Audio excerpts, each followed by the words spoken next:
Agree that there is stigma that I have to deal with because I am fat, but I'm actually really in celebration of my body. I find beauty in diversity. I think we come in all shapes and sizes. And the assumption that we've dealt with a lot on this show is that just because you're obese, you must overeat. You must have an eating disorder. I know that not to be the case. Yet we have more fat acceptance cringe, even more cringe. I didn't think that was possible before, but even more fat acceptance cringe. You know, all these women are in denial, bro. Denial. It's only the women, too. The men, the fat men, the overweight men understand that they're fat and accept it. They embrace it, right? They know that it's a problem and they're like, yo, I'm fat, bro. Deal with it or whatever, you know? But these women are in denial. They're like, oh, I'm actually very healthy. Healthy at every size. I love that quote, dude. Healthy at every size. Amazing. So these two fat women are actually going to argue that being fat is actually healthy, and I'm just very confused as to how they came to that conclusion. I really am. I do agree that there is stigma that I have to deal with because I am fat, but I'm actually really in celebration of my body. I find beauty in diversity. Man, we're only like 10 seconds in and I'm just losing it, man. I'm honestly just losing it. Okay, diversity is good, bro. Diversity is great. Round of applause for diversity, but her version of diversity is basically the exact same thing as stabbing a knife through your head and being like, yo, guys, I'm diverse. I literally have a knife stabbed into my brain and you don't, dude. I'm diverse. It's like being fat is not diverse. It's just being unhealthy, you know? Dying 30 years before your time is not good, bro. Dying at age 40 is not good. And if that means I'm less diverse, then guess what? Least diverse person ever, then. I think we come in all shapes and sizes.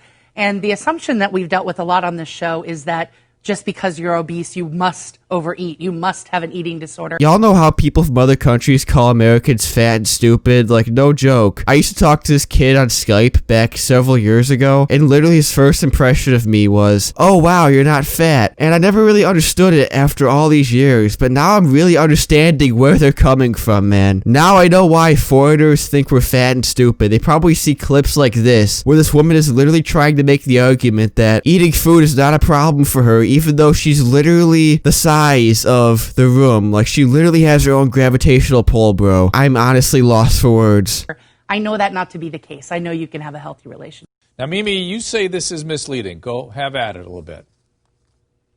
Well, I certainly think that we all want to feel good about ourselves. That's understandable. I don't think people should feel demeaned by their size. And I also couldn't agree more with the message of daily exercise. No matter what size you are, you'll certainly benefit from daily exercise. You can't be healthy without that. But then let's talk about where we disagree.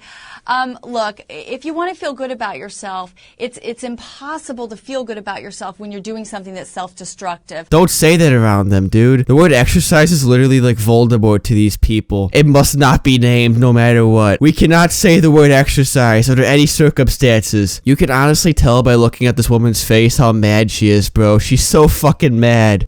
Also, self-destructive behaviors that result in damage or debilitation or even disfigurement to the body, that's never going to be perceived as beautiful.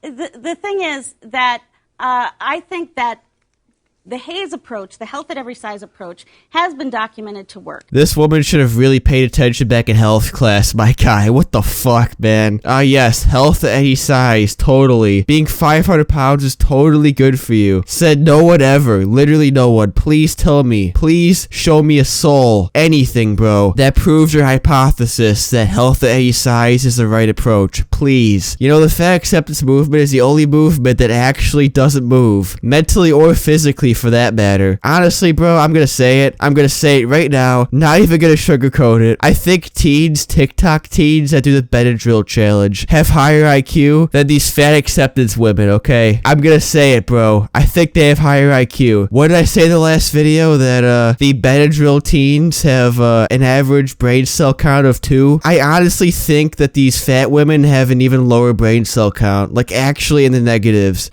And it's been documented to work year after year. What do you mean work? What do you mean work? Because a health at every size is a lie. If you starve yourself into damage, that's unhealthy. Or if you eat yourself into damage, that's not healthy. You're making a lot of assumptions. That's just not. Here, that's not true. You're making a lot of assumptions. That's like saying about that. Weight Let's being say you were a smoker.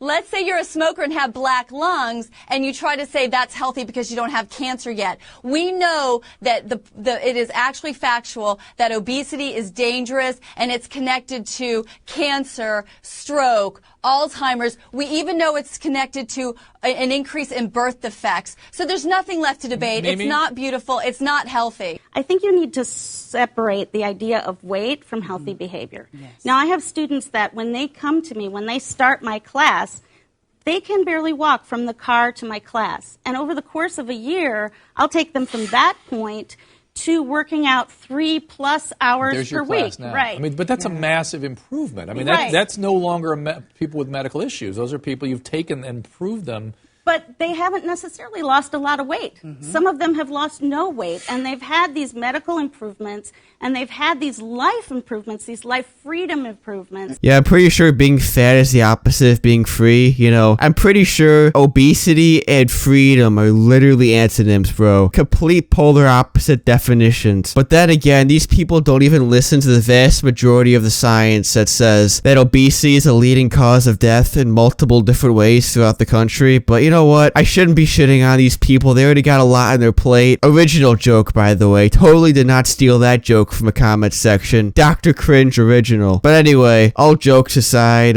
yeah, it honestly makes me cringe how grown adults like this, middle-aged women, are this dumb. It's just honestly mind-blowing to me. I don't know how you can possibly make the argument that having an extra 300 pounds attached to you at all times does not hinder you in any way, unless you're saying fat people have like really strong muscles, which obviously there's no evidence of. It's just, it doesn't make any sense, man. This woman's an author, dude. Like, she wrote a book. How do you write a book and still turn out to be this stupid, man? I don't get it, dude. Some people are just built different, though, bro. Some people are just naturally lower IQ. Can't relate, though, dude. Always been high IQ. And of course, the viewers of this video can relate. If you're watching this video right now, you definitely have at least 500 IQ. Never forget that. So anyway, hope you guys did enjoy the video. If you did, then please slap a like on it, and do me a favor and subscribe to the channel and turn notifications on if you want to see more Dr. Cringe videos. Be sure to follow my Twitter at Dr. Cringe PhD if you want to give me a video suggestion, or if you want to give me feedback on my videos, or maybe you want to talk about anything. Then my DMs are open at Dr. Cringe PhD on Twitter, so be sure to give me a follow on there. And yeah, with all that said, I'll see you guys later. Peace out.